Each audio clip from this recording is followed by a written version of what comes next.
ராமதாஸ் பார்த்தீங்கன்னா தலித் அல்லாத ஒரு கூட்டமைப்பு அப்படின்னு ஒன்று உருவாக்குறாரு. ஏன் நீ தலித் அல்லாத ஒரு கூட்டமைப்பு?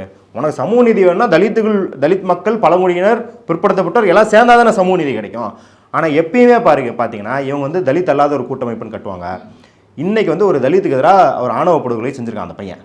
ஆனால் அவனுக்கு ஆதரவு இந்த சமூகத்தில் வந்து மட்டும் வரதில்லை, எல்லா இடைநிலை சாதி சங்கங்கள்லேருந்தும் அவனுக்கு ஆதரவு வருது.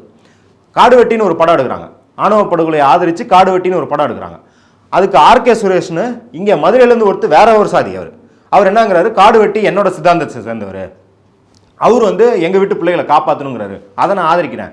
இவங்கெல்லாம் ஒரே சாதி கிடையாது, ஆனால் ஆன்டி தலித் வெறுப்புங்கிறதுல ஒன்றிணைறாங்க. அப்போ அதுதான் இதோட பர்பஸாக இருக்குது.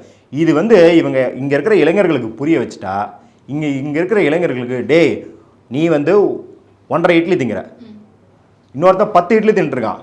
ஆனால் அவன் என்ன பண்ணியிருக்கான், ஒரு இட்லி திங்கிறவனை பார்த்து அவன் தான் அவனுக்கு பிரச்சனைன்னு சண்டை போட வச்சிருக்கான்.